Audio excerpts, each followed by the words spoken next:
Well, guys, I want to tell you the story of my 1979 Chrysler Cordoba that I have owned since 1995. Granted, there were 2 years in there that I did not have it. We sold it because of Junior. He was young, and well, we were poor. We didn't have any money. I had to sell my pride and joy at the time. And I just want to kind of give you guys an overview of this car, where it came from. If you've been a part of the channel for a long time, you probably know most of the story. But if you're new to the channel, then make sure you hit the like button, as well as be subscribed to Olde Carr Guy, because we've got a lot of other projects coming, including some work that we're going to be doing on this 79 Chrysler Cordoba. As we move forward into this video, I don't know how long it's going to be. It's mostly going to be me just talking here with you, a little bit about the car, where it came from, what we've done to it, and what the future plans are for this car. So we want to start off back in 1995. I was single, and this car came up for sale with a co-worker. And again, we're talking 1995. The price that I paid for it, I believe, was $27.50. It was a running driving car, original air conditioning, 318. I believe it was a 727 transmission at the time, and just stock gears, like just you couldn't spin on dirt hardly. But it was in great shape, small little bit of rust on the right rear quarter.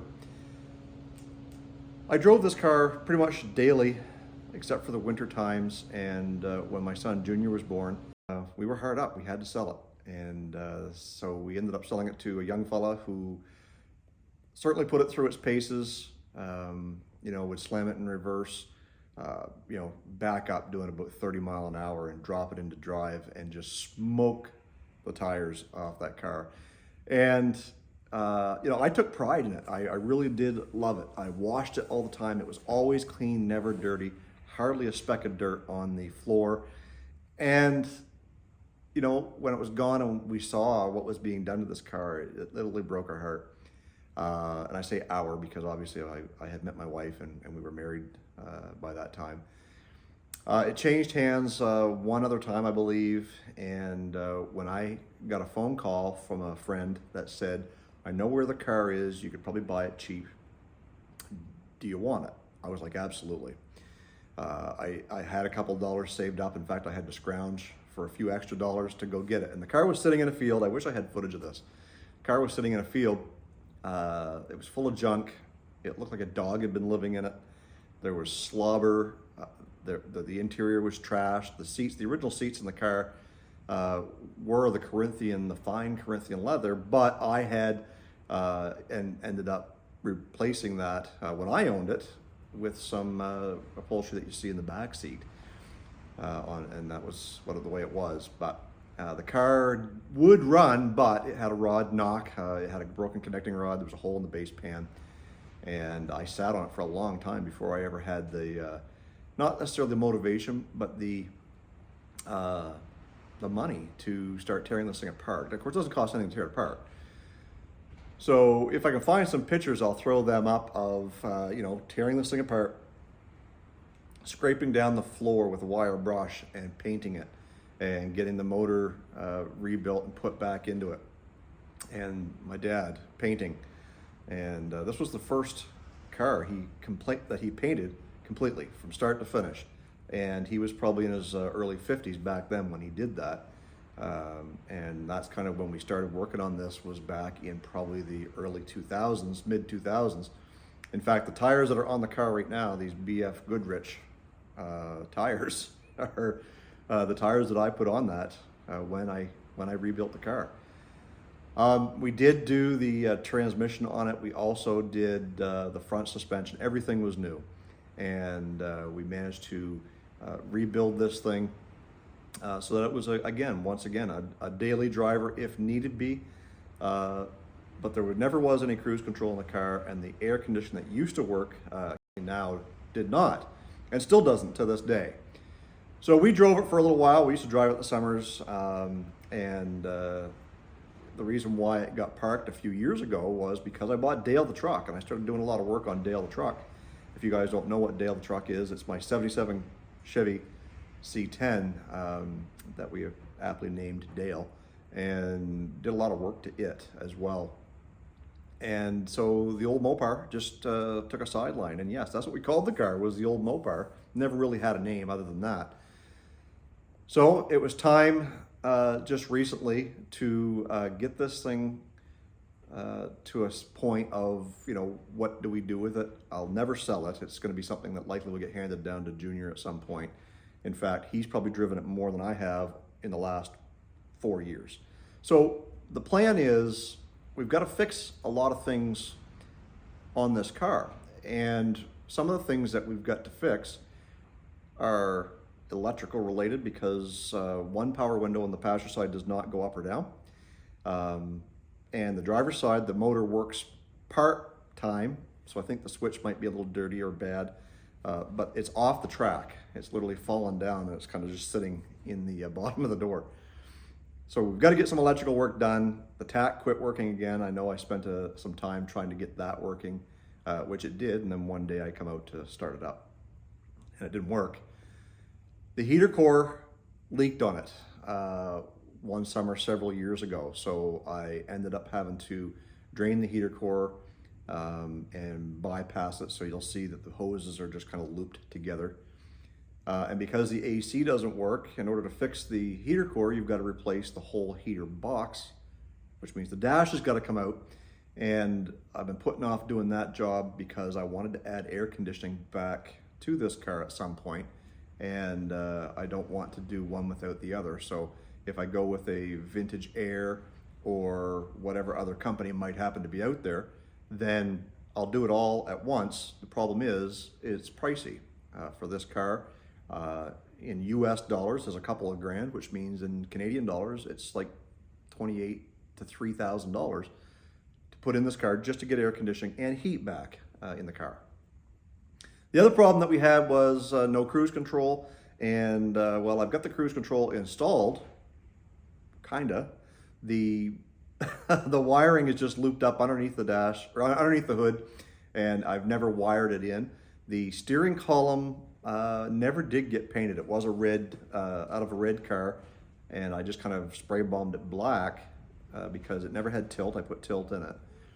And so I've got to run the cruise control to that, get that hooked up and wired, which is no big deal. I realized when I did Dale the truck, it was kind of an easy process. So now that we've got air conditioning, the idea of getting air conditioning back in it and cruise control, we now got to look at the interior, because virtually the interior has not been touched other than I painted everything black to match the seats that I put in it and the carpet. The back seat is still the original one that I had redone back in the early 2000s, late 90s, I guess it was. And anyways, we're trying to figure out what we want to do for seats. These seats are out of I think it's a 2005 maybe Hyundai Tiburon. They are comfortable. The passenger side seat sits up a little higher and forward more than the back one, and that's just using the tracks that came with the car. And so we've got to do some modifications to make sure that seat is a little bit lower, so that when I'm driving, my wife's head isn't just about hitting the ceiling. So the interior is going to be a big undertaking with this car. I mentioned the tach not working. Also, the fuel gauge does work, but the fuel tank has a pinhole in it, which I have sealed up with some Seal All a few years ago. And the whole time it ever sat here in the garage, it never leaked. So we do have to get the fuel tank out of it, get it drained, and we'll probably end up having to put some sort of a kit into it to seal up the inside as a permanent fix. And I know that POR 15 has a kit. There's a couple of other ones out there that you can kind of seal up the inside of that gas tank. The trunk space is another space that never really got touched. It never got finished.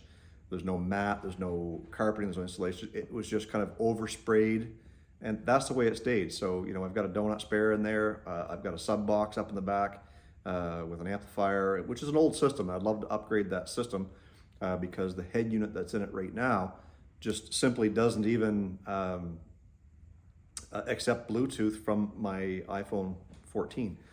It'll connect, but it won't play any music. I'm not sure what's going on there. But we'll upgrade the stereo system in it as well. We'll get some carpeting or some sort of insulation, sound deadening or something in the trunk there as well. Under the hood, there's not a whole lot that I really want to change. I know the inner fenders, the little skirts that keep the water from spraying in on the engine, those are gone. I do have some here somewhere that I'd like to get put in. And just a kind of a clean up, a detail. The thing has been sitting 1 year. It sat with no heat inside the garage here, and it shows. The rear bumper's got a few pits on it underneath. Some of the chrome and some of the handles have started to get some pitting on them. Which is too bad because all that stuff was new at one point in time, or at least refurb or re-chromed. I do have a it was brand new a couple years ago, because when I first got Dale the truck, the Quadrajet, I took that off. It wasn't working great, and I put the Edelbrock on there. And then, of course, as you guys know, I've switched to Phytech fuel injection on the truck. Well, I've also got a Holley Sniper EFI that I had intended to put on this car, which I may do for the sake of creating some video content with this car, and it also has the Hyperspark distributor to go with it. So that'll be something that we would probably end up doing with this car. Although I do like the Edelbrock AVS2 carb that's on it, for the most part out of the box, very little adjustment other than initially getting that choke set. Which is actually working fine now. I've played around with that a little bit here just over the last couple of days, finding out why it was so stiff. Well, the throttle cable was rubbing up against the rod, and it was creating some tension so that when you go to hit that throttle, it wasn't dropping down the choke lever, or the weight, or whatever you call it. But it's working fine now. And we hope to someday maybe even put an overdrive transmission into this thing. I know where there is one. It's way down in southern Maine, but it's still in a vehicle, which means you got to get down there with all the right tools, be able to get underneath this vehicle, maybe flip it over on its side and remove it. But either way, bring it home, get it rebuilt, and get an overdrive in it. This car works great mechanically. It works A1. Even the way it sits, it gets about 18 to 19 miles per gallon, even though I did a gear change to 321s. And it is a sure grip, so it does have the locking differential. But with overdrive, it could drop that RPM down from about 25 to 2,800 when you're cruising down the highway at 70 mile an hour. It could drop that down to maybe 2 or 2,100, and maybe increase that fuel economy a little bit more. I don't have this thing tuned for economy. That's just the way that AVS2 came out of the box, and it works great. And I don't think I would change too much with the engine at all. We did upgrade to cam and to some J heads, which have the bigger intake and exhaust valves, and we also put some shorty headers on it, which are just cheap eBay knockoffs. As you can see, they've turned color, but they do the trick, and it gives me the sound that I want. This thing does idle, it chops, it's got a big beefy cam in it, probably more of a cam than I need for the car, but some people will ask you, well, why do you need such a big cam? And this is where I would probably insert the meme of the snorting pig. Because I just love the sound of it, that's why. I got pretty much the same spec cam in Dale the truck, but for some reason it sounds so much better in the Chrysler. So we've got a few things that we need to do. Some of the things can wait. It is right now a fair weather car, meaning without heat or air conditioning. There's certain times of the year that you can and can't drive it, but most of the time it's a windows down, which is great because one of them is stuck down at the moment, and the other one, well, we've got to figure out what's wrong with the switch or the wiring. My plan was to probably throw a wiring kit in it to just replace everything. Again, it's a 79, so everything's been in there for 45 years. And it's time to probably upgrade that, as it's been cut and snipped and spliced way too many times. So, as it sits right now, guys, you know the history of the car, you know what we've done to it, and it's been on the dyno a few times. I guess I should have mentioned that. We took it to the dyno several years ago, and I got laughed at by my friend because an SRT4 Neon made more horsepower than what this car does. Car sounds good, the car works really good, but after tuning and working away at it, The best we could get was, I think it was 219 rear wheel horsepower. And again, I'm not complaining because, like I said, the car does work really, really good. And it almost steps out on you. I'd like to have a little bit more power. And that just might be carb tuning and timing, which I think probably is the case. But it works really well. And you know, if you got anybody, if there's any of you guys out there who feel like you need 400 or 500 horsepower to have fun with a car, I disagree. This one here, it works great. It's been, you know, putting a smile on my face for almost 30 years, and I'll continue to keep it the way it is. The biggest reason why I did this video was because I've been doing some shorts on it here and there. I know a lot of guys who are new to the channel who've probably never seen it are asking questions about it.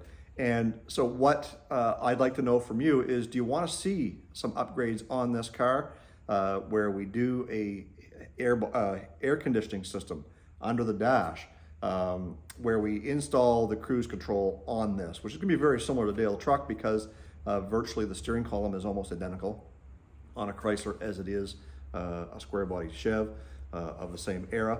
And so we can work away at stuff like that. The gas tank repair, installing the Holly Sniper EFI kit, all that stuff are things that we can do individual videos on to show you kind of step by step on how I install it. Not necessarily how to, because it might be wrong, but on how I install all that stuff. And I think that with the better weather coming, we've got lots of time. Yes, I'm still looking for a square body Suburban, but I'm probably not going to buy one of those until I sell Dale the truck, or the Yugo, or the Toyota Camry that I have for sale either. So if that's something that you want to see, let me know down in the comment section down below, because I would love to hear from you. If you have any ideas on cost-effective repairs or cost-effective upgrades that you want to see on this car, again, I'd love to be able to do wheels and tires. Those wheels are great. They're like brand new, but they need to be polished all the time to make them look like anything. And the tires, well, of course, they're getting up there in age too. They're 15, 16 years old. Time to replace those. The back ones have been smoked off a time or two anyway. So again, if you like this car, make sure you give it a thumbs up, and also make sure you subscribe to Olde Carr Guy, because there will be some more videos coming on this.